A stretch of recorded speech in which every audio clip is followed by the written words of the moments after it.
Hey, World History, this is Miss Corey. Welcome to Unit 1, Lesson 5, The Rise of Agriculture.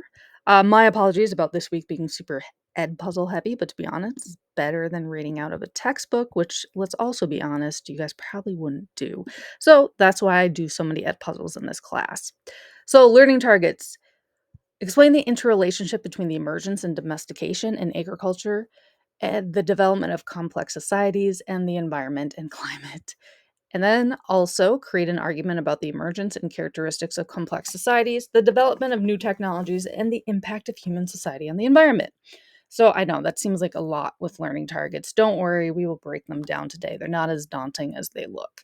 So your job, you're going to watch this ed puzzle and answer the questions. Questions I ask you during the video today in blue text are going to be questions that I want you to answer directly on the ed puzzle. Of course, if you have any questions for us, please let us know. We are more than happy to help you out. So, at the beginning of this week, you watched some ed puzzles about the incredible human journey. So, name two things that you learned about early humans migrating out of Africa. Yeah, the video went through a lot of things, especially in 52 minutes. All right, then for the last assignments, you watched First People Americas. So, name two things that you learned about early humans migrating to the Americas. All right, so first, let's take a look at the migration map. So, kind of like the incredible human journey talked about, so it's believed humans probably came from this part of Africa over here. They would then spread like around the Arabian Peninsula. They would then go into Europe as well as parts of Asia, down into Australia, and then up here through what is modern day Russia, cross over probably at the land bridge into Alaska and down into what is now the United States, and then down into the South Americans as well. So, what do you know about hunter gatherer societies? Again, on this question, I am not grading what you get right or wrong. I just want to know what you know already. All right, so hunter gatherers. Kind of self explanatory. They're hunters, right? So they used stone or obsidian tools. They typically hunted in groups and they gathered wild plants. So one of the big things that I know, like in cartoons and stuff, you see people hunting things like mammoths and mastodons, which was a real thing. Yeah, humans actually hunted them to extinction. So mammoths and mastodons used to be in parts of Asia as well as North America. About 13,000 years ago, humans actually overhunted them, and that's how they died off. Real interesting stuff. But that's not the only crazy thing that used to live around here. So prior to, well, about 13,000 years ago, there are some really funky animals that lived here in Minnesota. For example, the giant bison. So it's like a modern day bison, except for, well, bigger, which bison now are already pretty big. There used to also be a kind of camel that lived in Minnesota, as well as ground sloths, and of course the giant beaver, which, yes, it would be bigger than a human. That would be creepy, not gonna lie. All right, so one of the biggest things, that really, like, propelled humanity into what is now the modern day would be hearths. So humanoids would learn to cook meat about 1.4 million years ago. Wow, that was a long time. One of the most important places to cook would be in a hearth or a fireplace. Fireplaces were invented about 500,000 years ago, and people would cook both meats as well as vegetables and other gathered items on their hearths. So, what caused agriculture? That is a really, really good question. So, agriculture was caused by climate change. And no, it's not like the climate change that we talk about today with humans using fossil fuels and like putting a lot of carbon into the air. It was more of a natural climate change. So there was a warming period about 6,000 to 2000 BCE.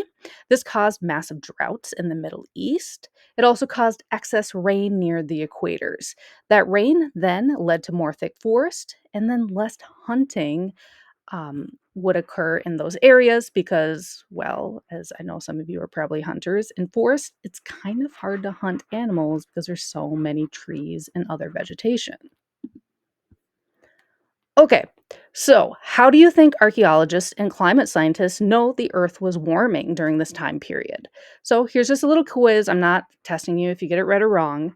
So do you think it's either A, counting the rings in fossil trees, B, collecting chemicals found in ice caps, C, diving deep into the ocean, or D, examining desert sand? There was 2 right answers for this one. So it's actually counting the rings in fossilized trees. So some trees over time can become petrified. Those trees are pretty cool because you can actually still count the rings in them. So scientists can go in and they can actually see like, oh, was this a really wet year in the tree's life? They can also dig in and see how much carbon is in there to see how much climate change was going on. Also, collecting chemicals found in ice caps, so both on the North and the South Poles. Scientists will dig really, really deep and do like core samples into the ice, and they can figure out what kind of chemicals were in the atmosphere during that time period. Cool stuff. All right, now let's get a little bit more into agriculture here. So, agriculture is really unique because it was separately developed in a bunch of different regions across the earth, meaning that one region did not have influence on the other region. The people there made it up on their own.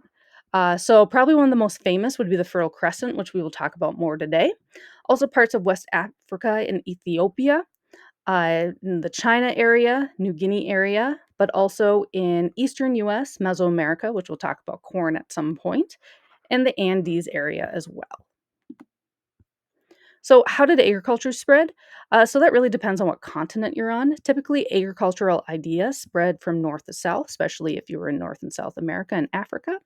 But in Asia/slash Europe, it was a little bit different. So, agricultural ideas would spread from one person to the other, actually going from east to west. So, again, how did agriculture come about? So, when faced with challenges, humans innovate. That's still true today. So, they selected the best seeds. So, they would go out to their fields and they would select the larger, the less bitter, the more high productive rate of plants that would outgrow the non human selected plants. One of the most important examples of that would be corn. So, I know in Minnesota, we probably all know what corn looks like, right? But, tens of thousands of years ago, this is what corn looked like right here. It looks like just a little piece of grass, and it pretty much was just a piece of grass. But over those years and generations of farming, the people in Mesoamerica, where corn was first harvested, would then select the better and better seeds. So it eventually would look like this. And then again, over generations, eventually those seeds would be selected so much that it would look like corn like we see today. All right. So once the humans selected or domesticated plants grew, those plants would then overtake all of the surrounding native plants. So only the best and the most human selected plants would grow in that area. So, how do you think the growth of towns and cities linked to agriculture? Again, there's not really a right or wrong answer. Just take your best educated guess. So, it's kind of a snowball effect. So what happens, right? If you're in a town, there's people in the town, right? More and more people would join that town. That means if more people are joining the town, that means there's more mouths to feed, which means that people would have to then grow more crops to be harvested, which also would mean that there would have to be more manpower to harvest those crops, which would then mean that more people would have to be in the town so they had more manpower to harvest those crops, which would lead to more crops to have to be harvested because you needed more mouths to seed or feed. And then it goes on and on and on. So that's how towns really grew. It was a snowball effect between the amount of people working and the amount of crops that could be harvested. There's also specialized people to count those crops, people who would make trades, to store the crops, make the food, those kind of jobs as well. So there's also other results of agriculture. So in the hunter-gatherer societies, people would pretty much pick up and move around to wherever the game is. But with agriculture, you don't have to do that. You could just stop moving and stop being nomads. Also, the larger human number meant that the more protection that humans would have, especially from wild animals, and the larger human numbers there were, meant there was more genetic diversity among the population of humans. Also, more crops meant more nutrients. So let's zoom in on the Fertile Crescent, shall we? So here's the Fertile Crescent here. So this is in the Middle East, right by the Persian Gulf. So over here is like Jerusalem and Israel, which we will talk about next unit. And then right here is Mesopotamia. So Mesopotamia is a huge, huge part of ancient history because this is where some of the first societies actually came up. Some of the most um, like significant ones would be like Babylon, also Ur and Uruk. And then we'll also talk about a few other ones as well. So the important part of the Mesopotamia is that there's these two rivers here. Now, these two rivers look a little bit different today than they did back then. Of course, rivers change course, just like the Mississippi River does. But the Tigris and the Euphrates River were essential to early human societies. So, here is my question for you. What makes the Fertile Crescent fertile? So, like I said, we have the Tigris and the Euphrates rivers. So, when a river floods, what is typically left behind after the flood? Yeah, it's going to be silt. So, what is silt? So, silt is very fine soil that is very nutrient rich, aka, it is great for farming. So ancient civilizations are very awesome because they innovated all these kind of things. Rivers shift very often, leaving traces of artifacts underwater, buried deep, air, or they're very confusing to analyze. So that's why historians kind of struggle sometimes when it comes to the Fertile Crescent, because there's not a lot of artifacts left due to those rivers flooding and things getting destroyed. All right, next, let's talk about Çatal Hayuk. So Çatal Hayuk is a really interesting town. It's located in what is modern day Turkey. The reason why it's interesting because it's very well preserved. So Çatal Hayuk was populated about 7,000 to 5,000 BCE and has the importance that archaeologists have found things like ornaments, weapons, tools, mirrors, fine pottery, woven baskets, woolen clothes, and leather as well. So here is a picture of the excavation of Çatal Hayuk. This is pretty modern. So Çatal Hayuk is also one of the first farming communities to come about. They had mud brick houses, which I know it's kind of hard to see here because this was buried under like a bunch of layers of dirt and stuff for thousands of years. But you can kind of see like walls and rooms and stuff like that. And houses were formed on the perimeter of the city to form kind of like a protective wall. So in Chatel Hayuk as well was metalworking equipment and stoves as well. And not just any metal, but gold and silver, as well as copper and lead. So here's a good question for you. Are gold and silver used for weapons and tools typically?